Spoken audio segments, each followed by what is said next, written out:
Déjà, je voulais faire un grand merci à Ricardo pour la super petite mélodie de début de vidéo. Voilà, du coup, je cherchais une petite mélodie pour agrémenter un peu mes vidéos et ma future chaîne YouTube qui est en cours de construction. Et je ne trouvais pas de mélodie qui me plaise et qui soit accessible. Et du coup, je lui ai demandé de m'en faire une sur mesure. Et le résultat est juste trop bien. Merci.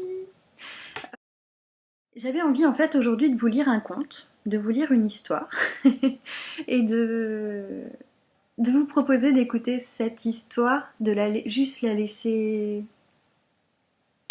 résonner pour ce qu'elle a résonné avec votre histoire, avec ce que ça réveillera en vous et accueillir ce qui se passe. J'ai ressorti un vieux livre de contes que j'aime beaucoup, de Jacques Salomé, Conte à guérir, conte à grandir.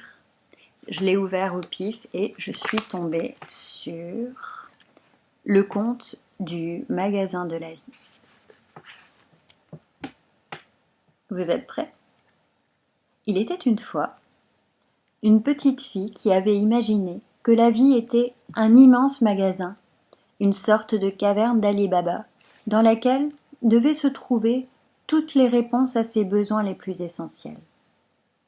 Bien plus tard, devenue jeune fille, elle avait beaucoup de mal à trouver un emploi. Elle aurait souhaité un travail suffisamment bien payé pour lui permettre d'acheter selon son choix dans le magasin de la vie. Elle allait souvent faire un tour au magasin de la vie. Elle avait ainsi repéré sur un rayon un cahier pour tenir un journal secret, l'odeur de sa mère, la voix de son papa, la maison de son enfance, sa façade et aussi l'intérieur. Une petite lumière qui avait brillé devant elle un jour de cafard, un flacon de souvenirs, une promenade en forêt, un rêve éveillé où elle était championne de ski. Elle ne savait comment payer et ne pouvait donc acheter même pas un seul de ces produits fabuleux, tous demeuraient inaccessibles. Elle se sentait de plus en plus démunie. Un jour, elle osa entrer dans le magasin et trouva sur un nouveau rayon le désir de grandir. Elle n'avait toujours pas assez d'argent pour acheter cet article ou ce produit-là, appelez-le comme vous voulez. Pour rentrer chez elle, elle évita soigneusement deux chemins. Celui qui s'appelait choisir un travail pour acheter le désir de grandir, et l'autre, qui était rejeter le travail pour rester petite fille. Elle choisit le chemin nommé paralysie, celui qui permettait de ne pas choisir. Elle se sentait cependant prise dans un piège qui se mordait la queue. Elle s'écriait parfois avec colère. Pour choisir un travail afin d'acheter le désir de grandir, il faudrait que je l'aie déjà ce désir de grandir. Elle retournait souvent dans le magasin de la vie pour regarder sur l'étagère le flacon inaccessible qui contenait ce désir qu'elle n'avait pas et qui lui faisait envie et pas envie en même temps. Un jour, avec courage, elle demanda le prix à une vendeuse. « Ah, celui-là, dit la vendeuse, c'est un article très spécial. Il ne se paye pas, on ne peut que l'échanger.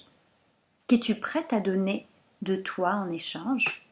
Rien, je n'ai rien à donner, je n'ai jamais rien reçu. Il y a plusieurs possibilités. Cet article peut s'échanger contre du renoncement, du courage ou de la confiance. Je ne peux pas renoncer à ce que je n'ai pas eu. Mon courage, je l'utilise pour dire non.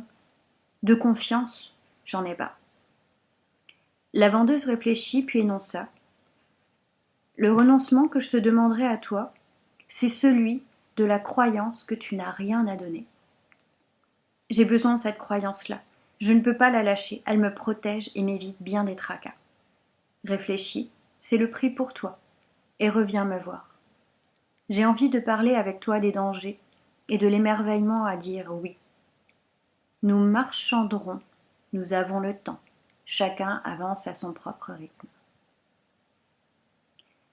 Et les années passèrent. La jeune fille, devenue jeune femme, revint dans le magasin de la vie. Le flacon de désir de grandir était toujours là.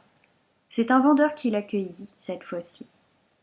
Il lui demanda si elle était prête à payer le prix nouveau.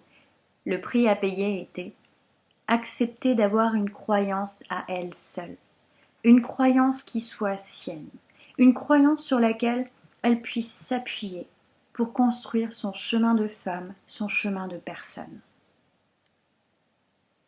C'était très difficile pour elle d'avoir une croyance propre, car jusque-là, elle s'était entourée des croyances des autres. Elle revint cependant dès le lendemain, déposa dans les mains du vendeur une croyance personnelle. Je sais que je peux faire confiance à ce que je ressens et oser dire non quand cela ne correspond pas à ce que j'éprouve ou ce que je veux. Le vendeur lui fit un grand sourire et lui remit le flacon du désir de grandir. La jeune femme prit le flacon, le serra contre elle et sortit du magasin avec un grand soleil tout chaud à l'intérieur d'elle. Voilà. Et donc si là maintenant vous rentriez, vous, dans ce magasin de la vie, c'est quoi l'article qui vous ferait envie? Quelque chose qui n'est pas acheté mais qui a échangé comme ce désir de grandir. Qu'est-ce que vous pourriez renoncer comme croyance limitante? Comme la croyance qu'on n'a rien à offrir alors que chacun a tellement à offrir juste parce qu'on est. Et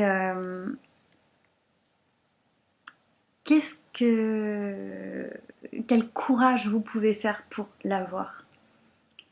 Et en quoi vous pouvez avoir confiance que vous pouvez le faire? Voilà.